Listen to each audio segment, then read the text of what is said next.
नमस्कार दोस्तों, Indian polity की सीरीज का यह दूसरा वीडियो जो मैं आपके लिए लेके आया हूं। पहले वीडियो में हमने समझा था कि राज क्या होता है, कैसे राज इस्टेब्लिश होता है और किस तरह से राज की ज़रूरत पड़ती है। आज की वीडियो में हम समझेंगे कि राज बनने के बाद जो एक समाज को या एक देश को गवर्न करने के लिए ज़रूरी है पॉलिटिकल सिस्टम। तो पॉलिटिकल सिस्टम क्यों ज़रूरी है, क्या बिना पॉलिटिकल सिस्टम के हम किसी समाज को या किसी राज्य को गवर्न कर सकते हैं, आगे बढ़ा सकते हैं, चला सकते हैं या नहीं, या इसका कोई वैकल्पिक हमारे पास साधन मौजूद है। तो आज के वीडियो में हम इसी बात को बताएंगे, इसी चीज़ को समझाएंगे। मैं राज यादव और आप देख रहे हैं मेरा यूट्यूब चैनल राज LLB। अब देखिए, सबसे पहले हम बात करेंगे, कुछ ऐसे थिंकर्स हैं जिन्होंने कहा कि पॉलिटिकल सिस्टम जो बनाया गया एक्चुअली वह हमारे पूर्वजों के द्वारा बहुत बड़ी भूल थी जो हमारे ऊपर थोपा गया। हम बिना पॉलिटिकल सिस्टम के ही अपने आप को अच्छे से गवर्न कर सकते हैं, चला सकते हैं और सामंजस्य बना के समाज में रह सकते हैं। तो इनमें दो कैटेगरी मिलती है थिंकरों की। एक कैटेगरी ये कहती है कि नहीं, पॉलिटिकल सिस्टम जरूरी है, अगर किसी समाज को अच्छे से चलाना है तो उसके लिए पॉलिटिकल सिस्टम जरूरी है, ताकि उस समाज में रहने वाले लोगों का विकास हो सके, उनको समानता मिल सके और लोगों के बीच सामंजस्य इस्टेब्लिश किया जा सके। तो कुछ लोग मानते हैं कि पॉलिटिकल सिस्टम जरूरी है, कुछ लोग मानते हैं नहीं, पॉलिटिकल सिस्टम जरूरी नहीं है, बिना पॉलिटिकल सिस्टम के ही हम अपने समाज को गवर्न कर सकते हैं। तो इसके मानने वाले क्या कहते हैं कि दरअसल पॉलिटिकल सिस्टम हमारे द्वारा एक बहुत बड़ी हमारी भूल से ये सिस्टम पनपा है, जो आज हमारे लिए ही घातक बन रहा है, हमारे ऊपर ही कुछ लोगों का शासन हो रहा है। इसमें सबसे जो इम्पोर्टेंट थिंकर हैं, जिनको हम कार्ल मार्क्स या मार्क्स वादी कोई भी थिंकर हो, तो वो ये मानता है कि पॉलिटिकल सिस्टम हमारे ऊपर थोपा गया, यह व्यवस्था जो इस्टेब्लिश हुई है ये हमारे बहुत बड़ी भूल का परिणाम है। दूसरे थिंकर विचारक इसमें महात्मा गांधी भी हैं। महात्मा गांधी का भी ये मानना है, वो कहते हैं कि अगर व्यक्ति को अपने वैयक्तिक उन्नति का, अपने आत्मिक उन्नति का पर्याप्त अवसर मिले तो हमें किसी भी पॉलिटिकल सिस्टम की जरूरत नहीं पड़ेगी और सभी लोग समाज में सामंजस्य बनाकर रह सकते हैं। कार्ल मार्क्स के बारे में एक किसी शायर ने कहा है कि कार्ल मार्क्स जो हैं वो पॉलिटिकल व्यवस्था के बारे में इस तरह से मानते हैं कि जैसे एक कोई शायर हैं, उन्होंने कहा है कि मैं था अपने खेत में तुझको भी था काम, तेरी मेरी भूल का राजा पड़ गया नाम। मतलब क्या हुआ कि मैं तो अपने खेतों में काम कर रहा था और तुझको भी काम था, तू भी अपने काम में बिजी था। ऐसे में कुछ लोग आए और जिन्होंने हमारे ऊपर अपना शासन करना स्टार्ट कर दिया और आज उन्हीं को हम राजा के नाम से या राज या स्टेट के नाम से जानते हैं। तो मैं था अपने खेत में, तुझको भी था काम, तेरी मेरी भूल का राजा पड़ गया नाम। तो इस तरह से कार्ल मार्क्स या उनसे संबंधित जो विचारक होते हैं उनका मानना है कि पॉलिटिकल सिस्टम की हमें ज़रूरत नहीं है। हम अगर सब लोग सामंजस्य बना के रहें तो हम बिना पॉलिटिकल सिस्टम के ही गवर्न कर सकते हैं। दूसरी जो कैटेगरी है जो रियलिज्म को मानती है, वो कहती है नहीं, पॉलिटिकल सिस्टम जरूरी है। इनका क्या विचार, ये क्या तर्क देते हैं, ये तर्क देते हैं कि जो हमारा समाज है, ठीक है, जो हमारा समाज है वो निरंतर गतिशील समाज है। हमारा समाज स्थिर नहीं, स्टैटिक सोसाइटी में हम लोग नहीं रहते, हम लोग गतिशील समाज में रहते हैं। जो समाज है वो गतिशील है। अगर समाज गतिशील होगा तो उसमें परिवर्तन का दौर देखा जाएगा, और जब परिवर्तन का दौर देखा जाएगा तो जरूरी है कि उसको गवर्न करने के लिए गवर्निंग बॉडी की जरूरत हो। दूसरी चीज ये मानते हैं कि मनुष्य चाहे जितना भी रेशनल हो जाए, चाहे जितना भी तार्किक हो जाए, वह अपने स्वार्थ के अधीन होता है, स्वार्थ के अधीन, ठीक है। यानी कि मनुष्य कितना भी तार्किक प्राणी क्यों ना हो जाए, कितना भी बुद्धिमान हो जाए, किसी न किसी मात्रा में वो अपने स्वार्थ के अधीन रहता है, किसी न किसी मात्रा में वो स्वार्थ से जुड़ा होता है। जब वो अपने स्वार्थ के अधीन होता है तो जाहिर सी बात है वो अपने इंटरेस्ट को प्रोटेक्ट करता है, यानी कि अपने लाभ की बात वो ज़्यादा सोचता है, अपने इंटरेस्ट को प्रोटेक्ट करता है। और जब वो अपने लाभ को प्रोटेक्ट करेगा, अपने इंटरेस्ट को प्रोटेक्ट करेगा, तो जाहिर सी बात है जो अन्य लोग हैं उनके मध्य इन दोनों का टकराव होने लगेगा। तो यानी कि अगर मान लीजिए एक मिस्टर ए हैं और एक मिस्टर बी हैं, अब ये अपने किसी स्वार्थ के लिए, ठीक है, बी का कुछ नुकसान कर रहे हैं। ठीक है, ऐसा है कि ये ऐसा कोई काम जिनमें ए का स्वार्थ जुड़ा है और उस काम से बी का नुकसान हो रहा है। अब ए है थोड़ा ताकतवर, ठीक है, तो ताकत के दम पे ये अपने उस काम को कर लेते हैं जिसकी वजह से बी का नुकसान हो जाता है। तो ये लोग, इन लोगों का मानना है कि अगर हम समाज में कोई भी पॉलिटिकल सिस्टम इस्टेब्लिश नहीं करेंगे तो क्या होगा कि जो ताकतवर लोग हैं वो समाज के कमजोर वर्ग पर अपना प्रभुत्व स्थापित कर लेंगे और इनका जो है ना तो किसी भी प्रकार का बौद्धिक विकास हो सकेगा, ठीक है, ना इनका बौद्धिक विकास हो सकेगा, ना इनका आत्मिक विकास हो सकेगा, ठीक है, और ना इनका सामाजिक विकास, मतलब किसी भी तरह से इनका विकास नहीं हो सकेगा। जो भी इनके हिस्से की चीज होगी वो अपने ताकत के दम पे मिस्टर ए उस पर कब्जा कर लेंगे। तो इस तरह से जो भी समाज बनेगा उसमें एक हायरार्की देखी जाएगी, एक उच्च और निम्न वर्ग के बीच एक बहुत बड़ा अंतर देखा जाएगा। तो ऐसा ना हो इसके लिए ये लोग कहते हैं कि हाँ, ये पॉलिटिकल सिस्टम जरूरी है, पॉलिटिकल सिस्टम की व्यवस्था करनी चाहिए। और दूसरा तर्क क्या देते हैं कि आप कभी भी अपने अतीत में जाके देख लीजिए, चाहे वो जब राजशाही रही हो या अभी हम लोकतंत्र में जी रहे हैं, लोकतंत्र हो, मोनोक्रेसी हो या धर्मतंत्र रहा हो, कभी भी आप देख लीजिए अगर एक समाज इस्टेब्लिश हुआ है तो वो पॉलिटिकल सिस्टम के अंदर ही गवर्न होता रहा है, यानी कि राजनीतिक संरचना किसी न किसी मात्रा में मौजूद रही है। तो ये तर्क दिया जाता है इनके द्वारा, जिनका ये मानना है कि पॉलिटिकल सिस्टम जरूरी है। तो ये दो तरह के विचारक हैं, एक का मानना है कि पॉलिटिकल सिस्टम की कोई ज़रूरत नहीं है, हम सामंजस्य बना के समाज में रह सकते हैं, और एक का मानना है कि नहीं, पॉलिटिकल सिस्टम जरूरी है ताकि लोगों का विकास हो सके और लोगों को न्याय और स्वतंत्रता, समानता ये सुनिश्चित किया जा सके। अब देखिए, अगर हम तर्क से ये देखना चाहें कि क्या सचमुच पॉलिटिकल सिस्टम जरूरी है, तो उस अभी के पर्सपेक्ट में हम क्या देखेंगे, तो हम इसको भारत के पर्सपेक्ट में समझेंगे कि क्या पॉलिटिकल सिस्टम के बिना हमारा भारत चल सकता था या इसकी सचमुच जरूरत है। तो हम इंडिया के पर्सपेक्ट में देखेंगे, ठीक है, इंडिया के पॉइंट ऑफ व्यू से हम देखेंगे कि क्या पॉलिटिकल सिस्टम सच में जरूरी है। तो देखिए, भारत जो है, इसके लिए 3-4 बातें जो नोट करने लायक हैं वो ये हैं कि पहला तो है, भारत अभी नेशनल बिल्डिंग के प्रोसेस में है। अभी हमारे भारत देश का जो नेशनल बिल्डिंग का कॉन्सेप्ट है अभी ये चल रहा है, और वैसे भी भारत एक डेवलपिंग कंट्री है, और इस डेवलपिंग कंट्री के नाते इसमें ऐसी कई सारी समस्याएं हैं जो इसको आगे विकसित कंट्री बनने में बाधा उत्पन्न करती हैं। तो उसमें देखिए, जैसे एक समस्या है इसका क्षेत्रवाद, ठीक है, दूसरा समस्या है आतंकवाद, इसके बाद नक्सलवाद,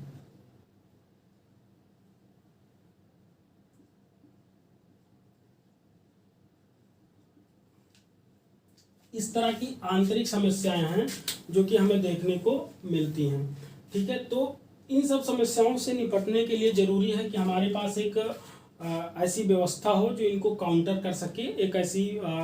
ऐसा सेंट्रलाइज सिस्टम हो, ऐसी सेंट्रलाइज पावर हो जो इनको काउंटर कर सके और देश के विकास में ये बाधक ना बन पाए। दोस्तों, आगे हम समझेंगे कि क्या राजनीतिक व्यवस्था भारत के परिप्रेक्ष्य में क्यों आवश्यक है, और क्या इसका वैकल्पिक कोई पार्ट हो सकता है, कोई वैकल्पिक सॉल्यूशन हो सकता है। तो अगर हम भारत के परिप्रेक्ष्य में देखें तो भारत के लिए जो बाहरी सुरक्षा है, ठीक है, वो बाहरी सुरक्षा, क्योंकि भारत अभी नेशनल बिल्डिंग के प्रोसेस में है, राष्ट्र निर्माण की प्रक्रिया भारत में चल रही है, तो बाहरी जो सुरक्षा है वो भारत के लिए बहुत ही इम्पोर्टेंट हो जाता है। जैसे कि आतंकवाद हो गया या इस तरह के साइबर अटैक या बाह्य युद्ध जैसी समस्याएं हैं, उनको काउंटर करने के लिए जरूरी है कि भारत के पास एक पॉलिटिकल इस्टेब्लिश पॉलिटिकल व्यवस्था हो, जो कि सेंट्रलाइज हो, क्योंकि किसी भी पॉलिटिकल व्यवस्था में एक व्यक्ति या एक संस्था से काफ़ी अधिक पावर होती है, तो वो पॉलिटिकल व्यवस्था इन चीज़ों को अच्छे से काउंटर कर सकती है। दूसरी चीज़ है कि भारत में आंतरिक सुरक्षा को लेकर भी कई सारे ऐसे मुद्दे हैं जो आंतरिक सुरक्षा के लिए खतरा है, जैसे कि हमारे यहाँ क्षेत्रवाद है, अलगाववाद है,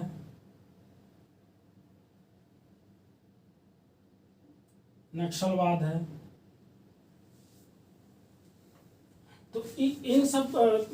तरह की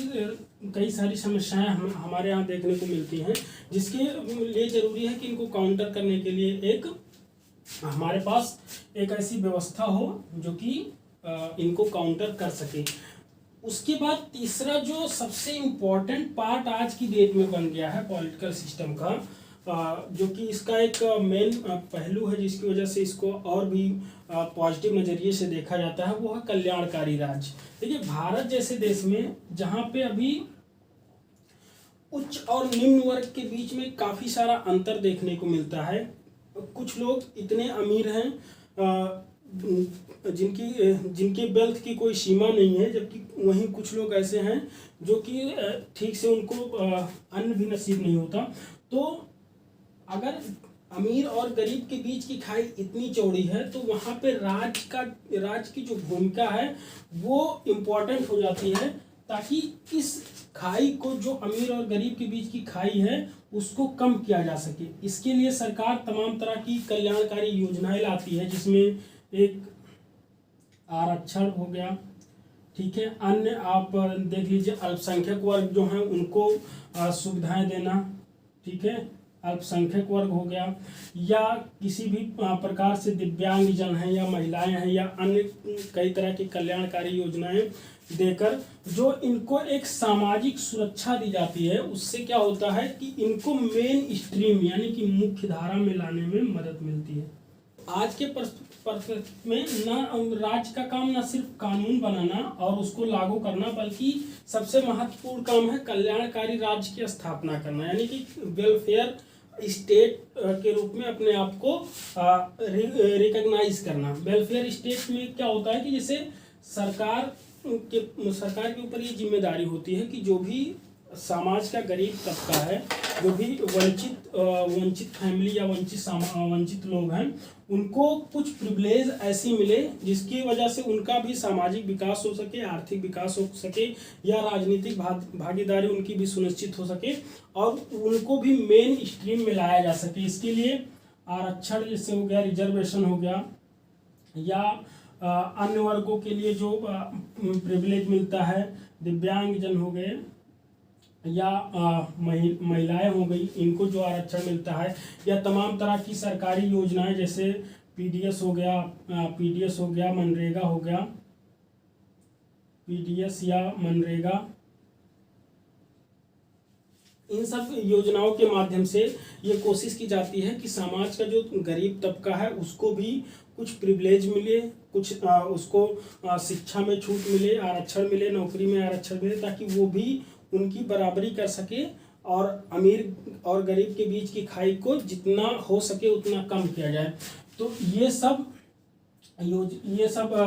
योजनाएं सरकार लेके आती है अपने आप को एक कल्याणकारी रूप में इस्टेब्लिश करने के लिए। तो पॉलिटिकल सिस्टम का एक मेन काम हो गया कल्याणकारी राज्य की स्थापना के लिए, ताकि इनको क्या किया जाए, मेन स्ट्रीम यानी कि मुख्य धारा में लाया जा सके,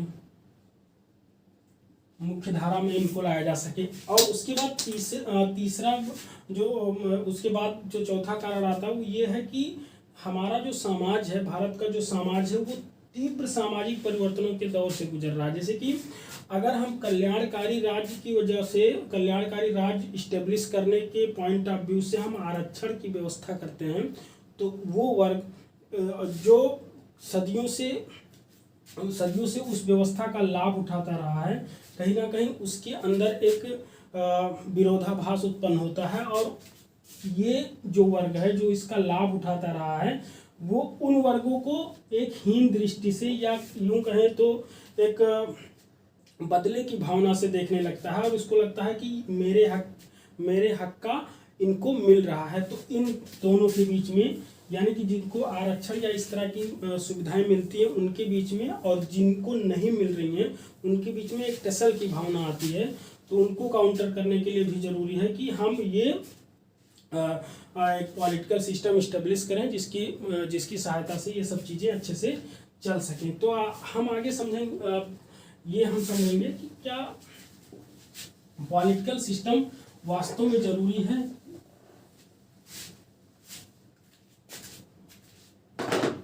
अब देखिए, पॉलिटिकल सिस्टम का सीधा सीधा उद्देश्य ये है कि एक कानून बना दिया जाए, ठीक है, ये मान लीजिए एक कानून हो गई, ठीक, और इस पूरे कानून की परिधि के अंदर यहाँ पे पूरा समाज आपका इस्टेब्लिश हो जाए, ठीक है, समाज या यूं कहें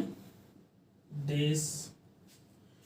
तो इस तरह से हमारा लक्ष्य होता है कि हम एक कानून का निर्माण करें जिसकी परिधि में पूरा देश, पूरे देश की जनता और वो पूरा समाज इस कानून के परिधि के अंदर हो, ताकि हम किसी भी व्यक्ति के साथ इस कानून के माध्यम से सही निर्णय ले सकें और उसके साथ कोई भी ऐसी चीज ना हो जो कि विधि सम्मत ना हो, यानी कि कोई भी निर्णय लिया जाए वो विधि के हिसाब से लिया जाए और विधि सबके लिए समान रहे। तो इसलिए हम पॉलिटिकल सिस्टम की व्यवस्था करते हैं और ये जरूरी है, क्योंकि इतनी बड़ी जनसंख्या हम बिना पॉलिटिकल सिस्टम, बिना किसी लिखित कानून के एक परिवार को मैनेज कर सकते हैं, लेकिन इतनी बड़ी जनसंख्या, इतना बड़ा देश जहाँ पे इतनी सारी डाइवर्सिटी है, वहाँ पे मैनेज करना विदाउट किसी कानून, विदाउट किसी यूनिफॉर्म लॉ के ये पॉसिबल नहीं है। अगर कानून नहीं होगा तो व्यक्ति को ना तो समानता मिल पाएगी, ना उनका अधिकार सुनिश्चित हो पाएगा, और ना ही किसी भी प्रकार का उनका चाहे वो सामाजिक विकास हो, चाहे राजनीतिक विकास हो या आर्थिक विकास हो, सुनिश्चित हो पाएगा। अगर कानून नहीं होगा तो कुछ ताकतवर लोगों का शासन अनिवार्य रूप से कुछ कमजोर लोगों पर होगा और पूरी की पूरी व्यवस्था एक राजशाही की तरह कुछ लोगों तक सीमित रह जाएंगी, बाकी सब वंचन का शिकार होते रहेंगे। तो आज की वीडियो में बस इतना ही। कल के वीडियो में इसके बाद की चीज़ें बताऊंगा। अभी हो सकता है आपको थोड़ा सा कम समझ में आए, क्योंकि ये सब थ्योरेटिकल चीज़ें हैं, समझने की चीज़ें हैं, महसूस करने की चीज़ें हैं। जब हम संविधान आपको पढ़ाएंगे, कॉन्स्टिट्यूशन से रिलेटेड चीज़ें पढ़ाएंगे, तब आपको अच्छे से चीज़ें क्लियर होती रहेंगी। अभी आप ये केवल एक आपका बैकग्राउंड एक क्लियर करने के लिए मैंने इन सब चीज़ों को समझाया। बाकी ये सब चीज़ें एग्जाम के पॉइंट ऑफ व्यू से उतनी इम्पोर्टेंट नहीं है। जब हम कॉन्स्टिट्यूशन पे चलेंगे तब आपको अच्छे से, जब आर्टिकल के माध्यम से एग्जाम्पल देके समझाया जाएगा तो उसमें आपको चीज़ें अच्छे से क्लियर होंगी। ये सब चीज़ें केवल आपको बौद्धिक स्तर पर समझने की चीज़ें हैं, इसलिए हो सकता है कि अभी आपको इतने अच्छे से समझ में ना आए। तो आज की वीडियो में इतना ही। नेक्स्ट वीडियो में मिलते हैं, बने रहिएगा आप हमारे चैनल के साथ। नमस्कार।